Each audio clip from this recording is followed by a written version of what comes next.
New York, and Malmo, Sweden, all the way from Brooklyn, New York, Mr. Michael McGarry Moreau.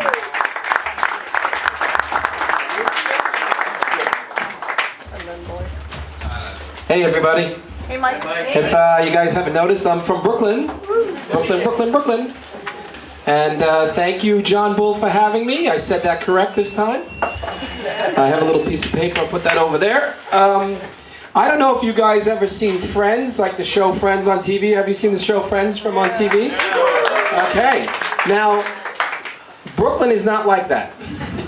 Nothing you see on TV about New York or Brooklyn is like that. It's completely different. It's much different than you think. So I'm going to try to give you a little idea of how Brooklyn is compared to actually Sweden. Not from watching the TV, but from my perspective of trying to show you or tell you how Brooklyn is compared to New York. Well, I mean Sweden, or one of those places. It's, well, Sweden and Brooklyn. And the first thing, I like to write, excuse me, my brain is a little fried up here. I like to walk around naked in my house. And here, I don't think you guys like to walk around naked in your house, do you? No. So the reason why I like to walk around naked in my house is because I like to strut my stuff. Don't you guys like to strut your stuff when you walk around naked? Oh, yeah. I mean, are you guys also together? I mean, we have some relatives here, or girlfriends and boyfriends and all that stuff, so you like to walk around naked and stuff. Stop laughing, Ryan. No, so anyway, I like to walk around naked. So the other day, I was walking around naked in my building, and they were doing construction, and there's guys, you know, with those planks in front of your windows and all that, and you're walking around completely naked. I'm walking around completely naked. And on top, there's actually 3 guys, and I walk in and I forget, because I wake up and I just woke up and I'm completely naked. And I walk in and I'm, you know, going like this, and I'm just like stretching, and I look and I see 3 guys looking at me, and they all had tools. So I actually turned around real quick and went the other direction. Now, being in my apartment now for a year, it's very hard for me to find friends. I've been going to my apartment now for a year, and the only person that I know from my apartment is the mailman and some guy that doesn't say hey to me. Oh, and my girlfriend that lives with me.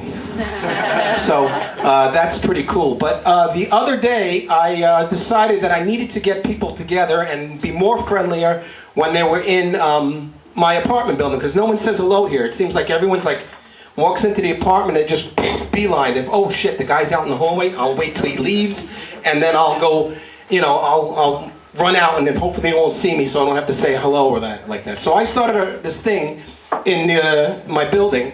I started it with a little piece of paper in the hallway, and the lobby, and I wrote, hey everyone, let's start a campaign of hey. Everyone says hey, and when you see the person, don't run the other direction, say hey. So it started to work out for like 6 months. Everyone was saying hey, everyone was being very nice to everybody, but this one guy, he wouldn't say hey to me, and I was getting really angry at him. He would never say hey, and I was, you know, my girlfriend says, take it easy, we're in Sweden, you can't, you know, get angry at them. You have to understand that, you know, that's a Swede. They don't want to say hello, they don't have to say hello, especially in the building. So I leave now and I come back like 3 or 4 hours later and I see 5 cop cars outside. True story. And there's 5 cop cars out there, and the guy that doesn't say hey is coming out in handcuffs. And I look at him, the cops take him away, and I run into the house to my girlfriend, and I say to my girlfriend, what's going on? And she says, well, he's being arrested for not saying hey. I go, really? And she says, well, it could have been the sex dungeon. So there was a sex dungeon in my building I didn't know about because I didn't say anything to those guys. So it's hopefully it won't be a sex dungeon again. So you have to say hey to everyone and say hello to everybody. So we're going to go on to my next little thing here. Here we go. The sex dungeon we got already. Sneaking into your room. Now, do any of you guys actually at the nighttime, do you actually try to sneak in so your girlfriend doesn't hear you? And if you live in an old building, the old building has those floors that go. So if you try to come in late, or you like to stay up late, because I'm still on that jet lag. Even though I've been here for 10 years, I still have the jet lag where I can't go to bed at 12 o'clock. I stay up until 6 in the morning. So she goes to bed, and that's another thing I'll talk about in a minute. We get into a lot of fights. I'll talk about that in a second. So I'm trying to sneak in. So I figured out a way to sneak in. The way I figured to sneak in was when she's snoring, I actually timed the snoring to walking on the wooden floors, because I live in a 1903 building. So as she snores, she goes, and I take another step. I take another step. So I finally get in there, but this doesn't work on the weekends when she's drunk, because she usually likes to insult me, saying, honey, I say to her, I say, honey, you know, that was the best loving we've ever made. And she says to me, well, all I can remember is the small things. And I'm like, small things? So I guess she could only remember something small, so that wasn't very good as well. So I didn't do good on that one, with the sense of making love to my girl if she could only remember during the drunk times, me and being a little small guy. So now let's go on to something new. We like to fight a lot.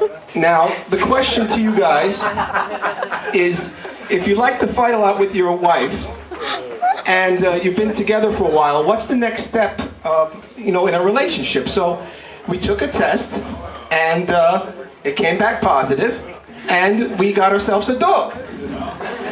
So now the dog is barking at the back door, and my wife is barking at the front door, and I'm going to say I would have to let the dog in first, because the dog will stop barking. The wife won't stop barking. She'll continually try to get angry at me and keep on picking on me. It's very hard for this culture, but I'm learning. I'm trying to get it. You know, I've been to SFE, SFI. It's been, I think I'm getting the hang of it. It's only been 10 years. So I'm trying very hard to learn Swedish here. Now we're going to go to my, the weather here, right? You guys know that the weather's here, and you guys know about the Twilight sagas and all the Twilights? And then all these guys having Twilight, and there are these vampires and everything. I was actually thinking, this is probably the best place for a vampire to live. So the other day I was walking, and a vampire came up to me, and he goes, hello, hey, you look very sexy, blah. I go, so who are you? I am a vampire. I says, oh, you are a vampire? He says, yes, I am a vampire. I says, so why are you walking around during the daytime? He says, well, the weather here is so terrible, I can walk around all the time. So that was not good? Okay. So we'll try something else. All right, my grandmother is from Ireland. She loves to tell me things and teaches me things. When I was a little boy, my grandmother owned beauty parlors. She owned 3 beauty parlors. And so when I was a little boy, I went up to my grandmother and I said to my grandmother, I said, Grandma, how come those 2 guys are kissing and hugging each other? And she says, oh, Mikey, they're gay. And I'm like, what do you mean they're gay? She says, well, they're gay, they like each other, they're gay. So I figured this out when I went to church to become an altar boy. When the priest acted in a very weird manner, I figured, okay, way back when, I figured that out when I was like 3 or 4 years old. But I'm going to end with this last joke for you guys. That was terrible. I'm going to end with this joke. I asked my grandma as well. I said to my grandmother, I says, do you and Papa, this is when I got a little bit older, do you and Papa still, I mean, you've been married for 50 years. And you still, you get naked, you still fool around, what's the story with you guys? And he says, well, she says, oh, Mikey, me and your grandfather, we love to make love. The other day, we were sitting completely naked in the kitchen. And I said to him, oh, you look so gorgeous, and I'm still burning for you. And grandfather says, well, that's because your muesling is in the porridge and your other breast is in the coffee.